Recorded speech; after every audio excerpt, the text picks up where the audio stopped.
Good morning, St. Francis. Good morning, people of God. It is Monday, the 4th day of August, 2025, Monday of the 18th week of the year, the 18th week in Ordinary Time, trying to figure out what it is. 18th week of the year, 18th week in Ordinary Time is also the day in which we honor the memory of St. John Vianney, the Curé de Ars, a priest of the city of Ars, A-R-S, or R, in the southern part of France. There is a shrine and an altar dedicated to him at Saint-Sulpice in Paris. But he is renowned as the patron saint of all of those ordained to presbyteral ministry because he lived during the time of the French Revolution, the Napoleonic era, and all kinds of other upsets that were happening that involved the church, and rightly so, because the church was not a good thing in those days, in those periods. But he tried to give people a sense of faith in the midst of all of this turmoil, in the midst of all of these ups and downs, especially in that the French church was experiencing.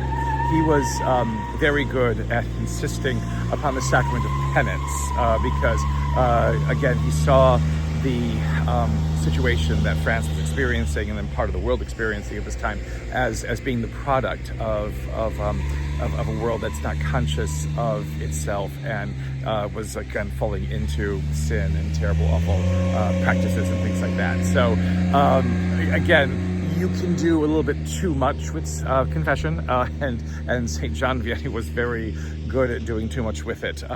People were not receiving communion at that time, and so the true sacrament of reconciliation within the church, people were not abiding by, but they were making very good use of the sacrament of penance. And the thing about it always is, like with St. John Vianney, it's like it was go to confession, go to confession. Okay, everybody can go to confession as long as they want, but what about what happens after you do so?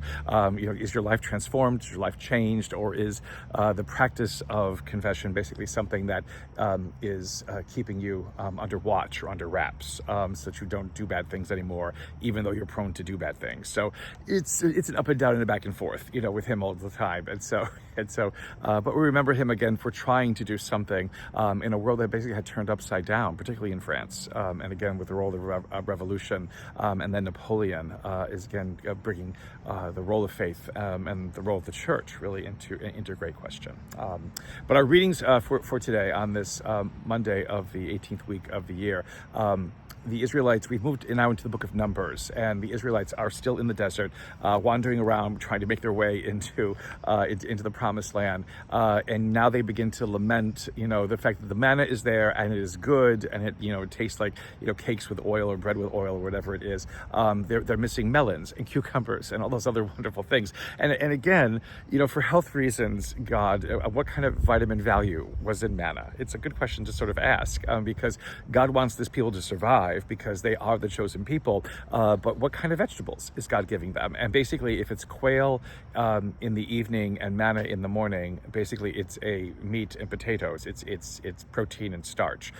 Where are the vegetables, God? Where are the vegetables? And they don't seem to be coming. And so this is where Moses gets. Then they complain to Moses, and Moses basically goes to God and basically says, "Kill me, because you threw me into this thing that I never asked to come into, and you put these people into this situation that I never expected them to go into. You're the one who's leading this. You're the one who's in charge, God. Where are you? Do something about this." And the reading kind of ends, with this frustration that Moses is giving, towards God. It's like, why are you doing this to this people? You're playing with them. You're toying with them, it seems. And it does seem as though God is. And so this is the whole kind of situation that needs to be taken a look at in the midst of all of this wonder and beauty of rescuing these people from slavery in Egypt and showing it by mighty works. There still is the other half now. What do you do with this people on the way to this new land that you promised to them? And you are so angry at them, God, because they made a golden calf and they're not very good people, that you're making them wander in a desert for so long. And is this really necessary? And Moses asks that, and God doesn't strike down Moses for asking that question. Sometimes we need to ask that question ourselves, God, is this really necessary? And then hopefully hear, what God's response happens to be, which we will find out tomorrow in the case of the book of Numbers passage. In Matthew's gospel, basically it's the feeding of 5,000, not including women and children, 5,000 men, not including women and children, as it says at the end of this, but taking the 2 loaves, taking the 5 loaves and the 2 fish and multiplying it. so that everyone who is there after hearing Jesus preach for a full day can have a nice lunch or a nice dinner afterwards. And this is, again, in response to the apostles not knowing what to do, because a crowd that's been hanging around all day without any place to buy food or get food can become an angry crowd when they become hungry. And so chase them away, chase them away, chase them away after you've told them all these wonderful things. Well, Jesus is like, no, you all feed them. You give them something to eat. And they're all terrified. We can't do that. We can't do that.